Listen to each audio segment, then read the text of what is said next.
What if the one royal treasure meant for Diana's beloved grandson never reached him because someone close, very close, ensured it didn't?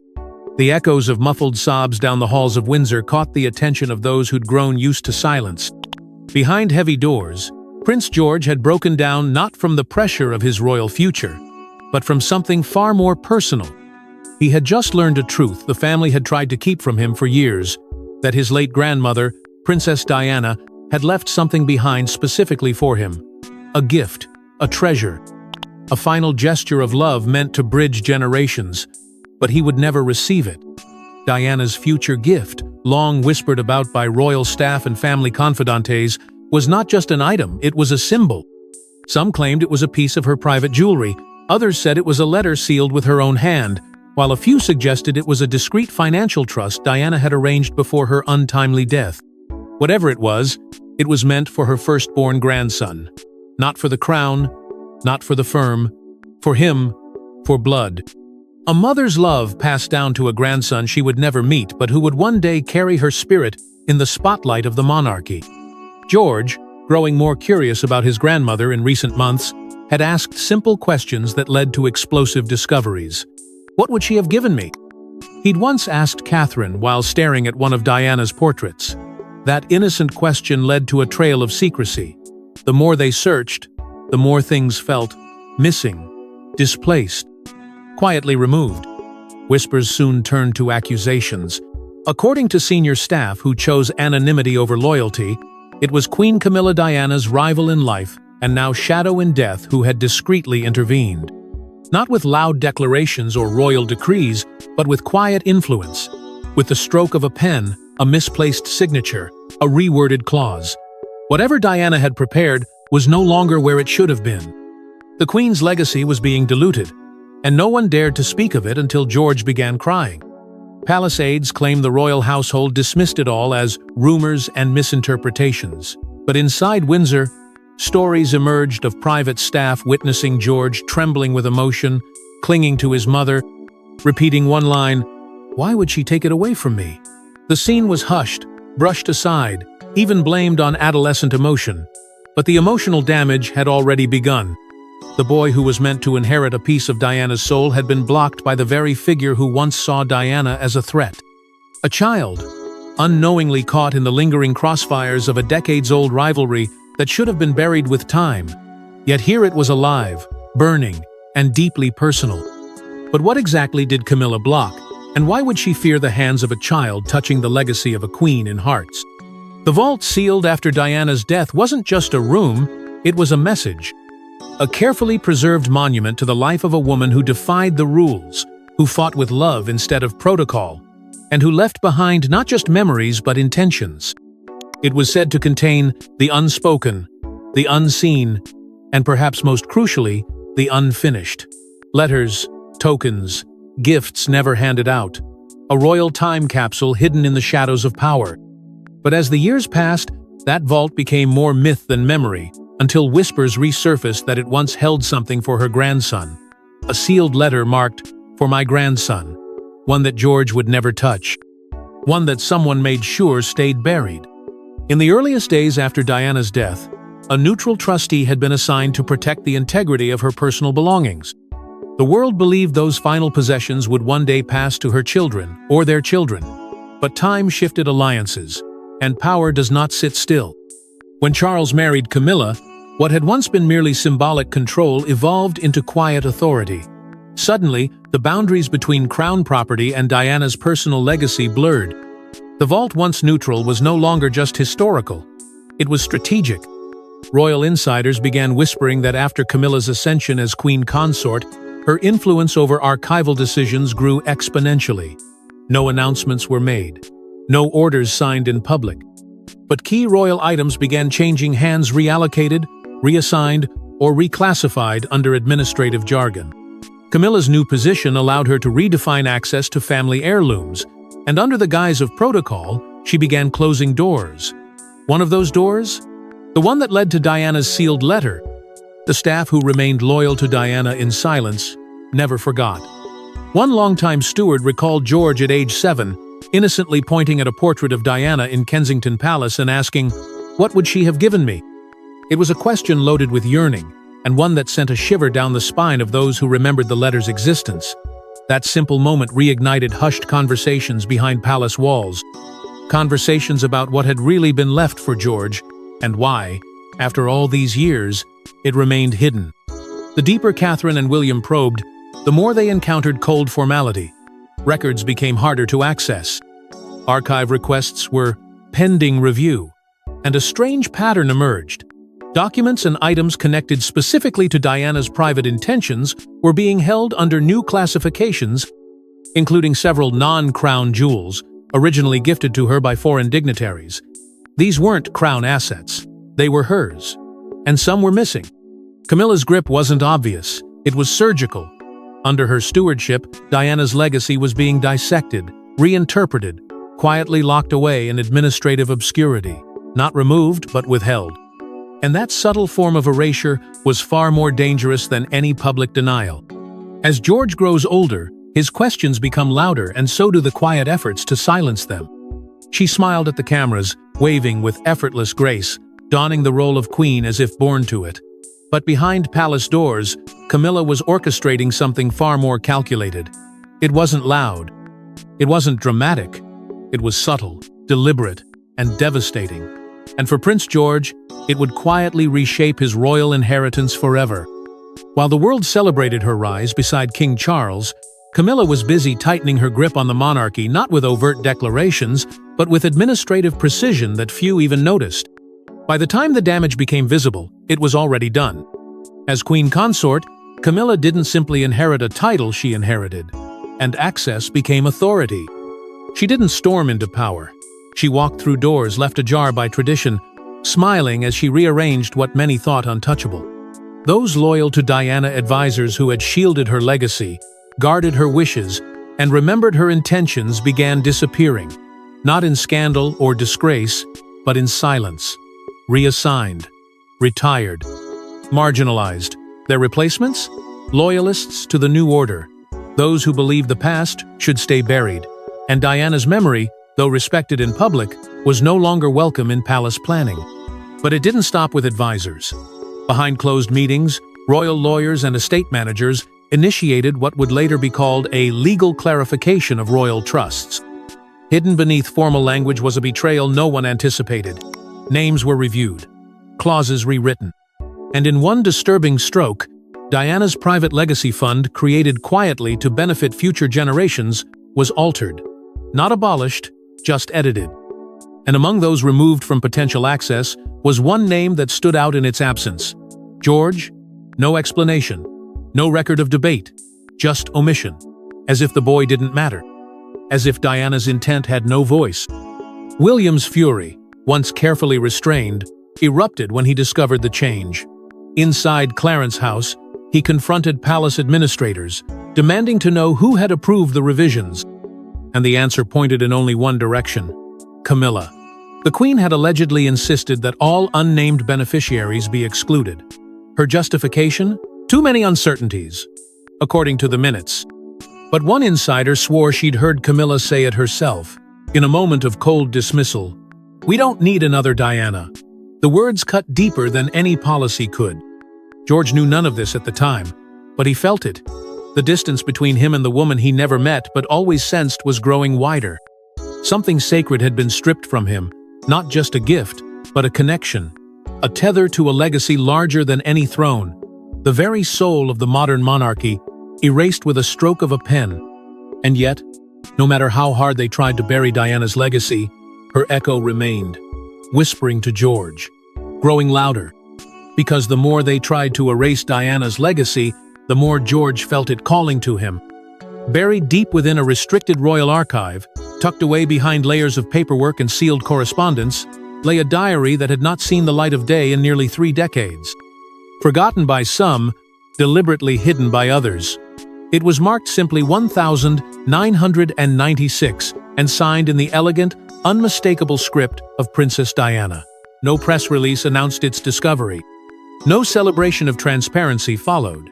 Instead, it was a quiet, almost accidental find by a royal historian, tasked with reviewing archival materials for an entirely unrelated project. But what he uncovered wasn't just a diary entry. It was a revelation that threatened to tear apart the fragile illusions surrounding the House of Windsor. The entry, dated mere months before Diana's untimely death, was haunting in its foresight. In it, she did not speak of fashion, of charity, or of public duties. She spoke as a mother. With trembling doubt, she confessed her growing fear that her son's futures would be strategically curated after her death, manipulated to align with the interests of a crown she no longer trusted. She wrote, "They will try to shape them into something I do not recognize, but I have planted something small, something they will not expect. A gift. For my grandson." It was a line that stood out. A whisper into the future. A coded message. Delicate but urgent. She did not name the gift. She didn't have to. The implication was clear. Somewhere among her possessions, Diana had prepared something private, something personal, intended not for fame, but for love. A message to the boy who would one day inherit not just a crown but her spirit. But what made the entry truly devastating was not the mention of the gift. It was what came after. Diana wrote of a dark presence circling the family, a figure unnamed but clearly feared. Someone she believed would reframe her legacy into something easier for the monarchy to control. She warned that her memory would be softened, her fire dimmed, her truth reinterpreted. And she was right. When the historian tried to bring this discovery forward, things changed quickly. Scheduled interviews with media outlets were abruptly cancelled. His access to further archives was revoked. Palace sources claimed protocol errors. But insiders believed something more deliberate was at play. The man who uncovered Diana's final fears had become a liability, and the truth he held was silenced before it could speak too loudly. But the entry was copied, quietly shared with someone who could not ignore it. That someone was William. When he read his mother's words raw, prophetic, terrified, he reportedly sat in silence for hours. Those close to him say it changed something in him, that it wasn't grief he felt, but guilt. Guilt for not asking sooner. Guilt for allowing her intentions to be buried beneath palace politics. And above all, a renewed rage, one that would not be silenced again. As William confronts the past, George becomes entangled in the most painful present, his own inheritance, stolen. He's been taught since birth to walk with poise, to smile when the world is watching, and to speak with the restraint expected of a future king. But that day inside Windsor, behind heavy doors and under the weight of a conversation he was never meant to hear, Prince George could not keep the tears back. The news was delivered without fanfare. Certain heirlooms, long assumed to be his birthright, were no longer being passed down. The words hung in the air like fog, not because of what they meant in value, but because of what they meant in loss. It wasn't about jewels, it was about a connection. A lifeline to a grandmother whose love he had never known firsthand, now slipping through his fingers because someone else decided he didn't deserve to hold it. George's heart shattered in a silence few ever witnessed from a royal. Staff members who overheard the conversation later said they had never seen him so broken, so visibly wounded. He collapsed into Catherine's arms, sobbing, not out of entitlement but out of heartbreak. "Why would she stop it?" he asked, his voice barely audible between tears. "Why wouldn't she want me to have it?" But the truth was crueler than the question.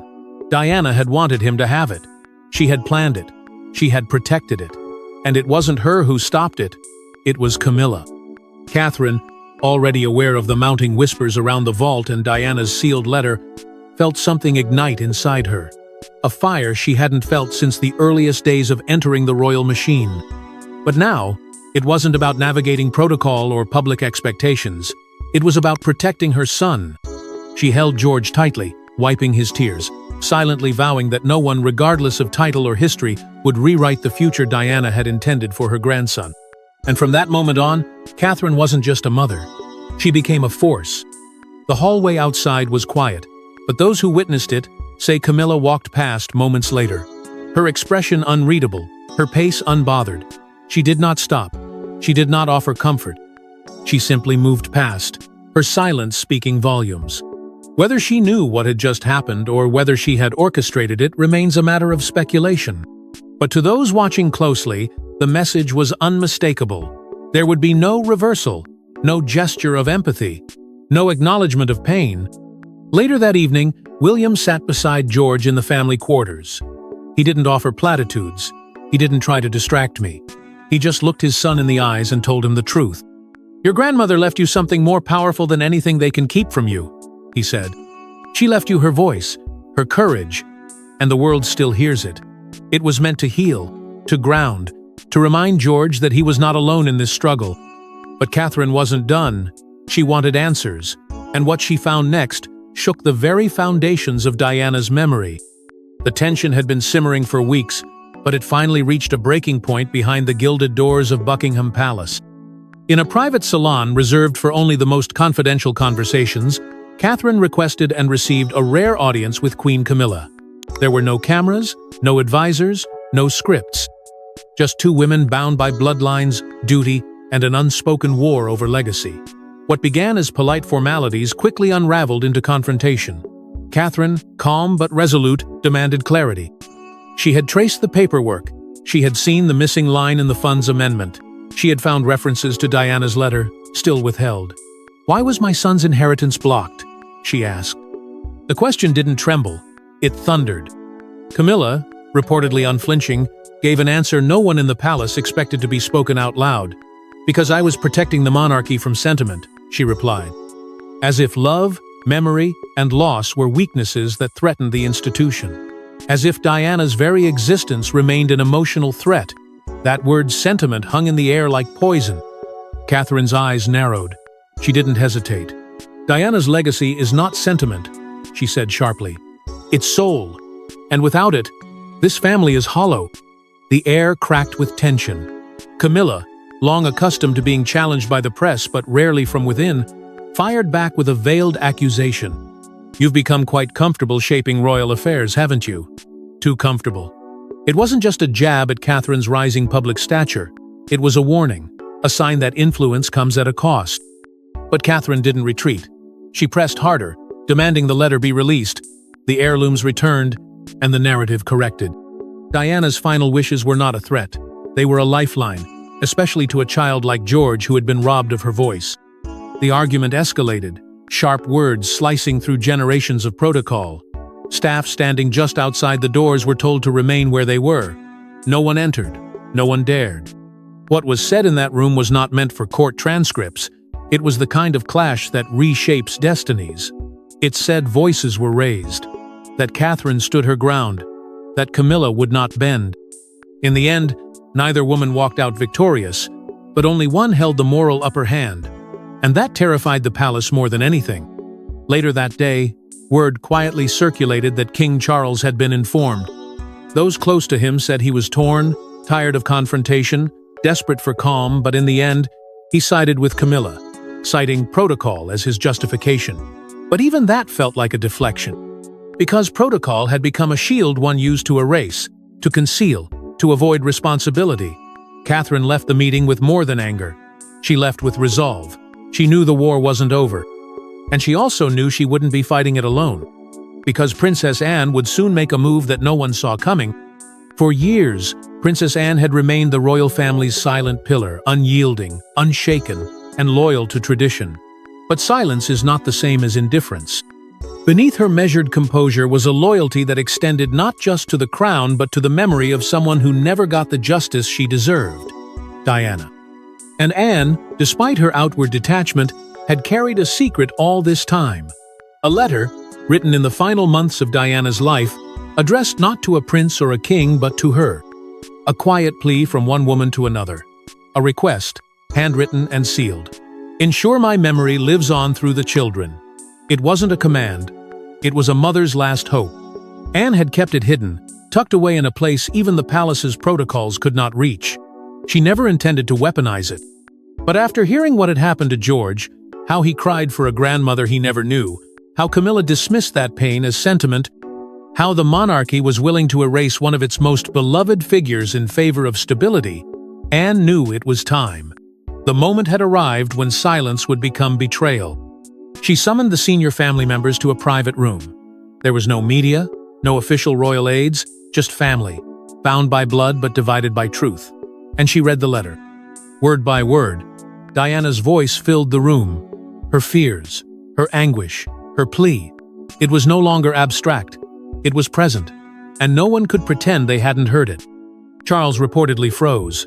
He didn't speak, but something in his expression shifted. Camilla tried to interject, brushing it off as emotional manipulation, suggesting Diana's words written at a vulnerable time shouldn't dictate royal policy. But her protest rang hollow. The room was no longer hers. It belonged to the woman whose legacy had been locked away for too long. Then came the most unexpected turn. Anne reached into her bag and pulled out another envelope. Smaller, older, sealed in Diana's signature wax. "For George," it read. The same letter Camilla had allegedly tried to suppress was in Anne's possession all along. And this time, there would be no palace staff to intercept it. No signatures needed. No permission to grant. Anne stood, walked over to George, and placed the envelope in his trembling hands. He didn't speak. He couldn't. But the tears in his eyes said more than words ever could. It was the first real connection he'd ever held to the grandmother he'd only known through headlines and whispers. At that moment, the palace hierarchy dissolved. Titles faded. Power shifted. And for the first time in years, the royal family wasn't ruled by protocol but by conscience. Because sometimes, the only thing more powerful than a crown is the truth it tried to bury. But what was inside that letter would expose not only the pain Diana foresaw, but the final wish she begged her son to fulfill. As George unfolded the delicate, time-worn envelope with trembling hands, the silence in the room was sacred. The seal, untouched for nearly 3 decades, gave way to something no one present could have anticipated: Diana's voice, reaching out across time. And as his eyes scanned the first line, his breath caught. "To the boy who carries my heart." It wasn't written to a prince. It wasn't meant for a title. It was written to a child Diana had never met, but somehow already knew. A child she believed would one day be caught in the same tide she fought her whole life to swim against. The letter was not long, but it was profound. She didn't speak in bitterness. There was no mention of scandal, betrayal, or the institution that had both elevated and suffocated her. Instead, she wrote of love pure, raw, and powerful. She spoke of the weight George would carry, the expectations that would shape him, and the battle between duty and humanity that he would one day face. "If you are reading this," she wrote, "then they have tried to keep me from you. And if they succeeded in hiding my voice, let this be the moment it returns." Every word thundered through the quiet. Not just a message, but a reckoning. She didn't ask him to defy the crown. She didn't instruct rebellion. She simply begged him to remain human. "You will be told what to do, how to feel, and who to become," she warned. "But never let duty steal your soul. Never forget how to feel." In a world where compassion is often the first casualty of power, Diana's words became a shield, a reminder that kindness is its own kind of resistance. And folded inside the parchment was something even more fragile than the letter itself: a single pressed flower, faded now, but unmistakable, from her wedding bouquet. A symbol of the love that began everything. A love that was supposed to build a family, not fracture it. As George read the final lines, something in him shifted. This wasn't about a letter anymore. It wasn't about inheritance or heirlooms. It was about identity. He clutched the paper tightly to his chest, whispering to no one in particular, "I'll never forget her." And in that moment, the future of the monarchy changed. Because this boy raised inside walls of tradition and silence had just heard his grandmother's voice for the first time, and it would echo in him forever. The palace would try to carry on, to wrap itself again in protocol and pageantry, but something had broken loose. Something honest. Something unstoppable. And as George stepped into the public eye once more, something in him had changed. He carries Diana now, and he won't be silent. They tried to erase her. Silently. Strategically. With smiles and ceremonial distractions. They reshaped the narrative, blurred the memory, and buried the essence of who she was beneath polished crowns and protocol. But the flame they worked so hard to smother didn't die. It merely waited for the right moment, the right voice, the right soul. And that soul was George. He didn't need to shout. He didn't need rebellion. Instead, he let Diana speak through his quiet defiance, through the choices he made when the spotlight wasn't scripted, and through the warmth he offered where cold formality had once ruled. He began showing the world what it meant to carry Diana's legacy not in name, but in action. At events, He wore her favorite color, a rich, unmistakable blue that royal watchers immediately connected to the late Princess of Wales. He no longer avoided the comparisons, he welcomed them. During a school assembly where he had been invited to address his peers, George stepped up to the podium and with unwavering conviction delivered a message no one saw coming. He spoke not of tradition, nor honor, nor heritage. He spoke of empathy, of how leadership without love is merely control, of how true strength lies in protecting those who have none. It wasn't rehearsed. It wasn't rehearsed because it was real. And in that moment, the press didn't compare him to Charles or William, they called him Diana's echo. Catherine and William, once protectors of his innocence, now stood behind him with something different in their eyes. Pride, but also awe. Because George was no longer a child looking for answers, he had become the answer. When royal ceremonies called for remembrance, George took the lead. He laid the wreath. He spoke the names. And when silence was called for, he filled it with presence, not pageantry. Crowds began cheering not for duty fulfilled, but for truth remembered. Camilla's public standing began to fade into the background. Her calculated influence, once absolute, now seemed outdated. Because the world had found its symbol again, not in a queen consort, but in a boy who walked like his grandmother without ever having met her. It wasn't long before headlines caught up with the shift. The new light of the crown, they called him. The people's grandson. Photos of George attending youth programs Diana once supported began circulating. The same smile, the same gentleness, the same unshakable pull toward those who needed to be seen. But no image captured the transformation more than the one moment no press covered, because no press was there. In a quiet Windsor garden, where the statue of Diana stands in eternal grace, George returned alone. In his hand, the letter she had written decades before his birth. He knelt, placed it at her feet, and whispered, "She's still here." And so, despite every attempt to bury Diana's voice, it rises once more through a boy born into a crown, but destined to carry a queen's soul. Thanks for watching. Don't forget to like and subscribe, and we will see you in the next one.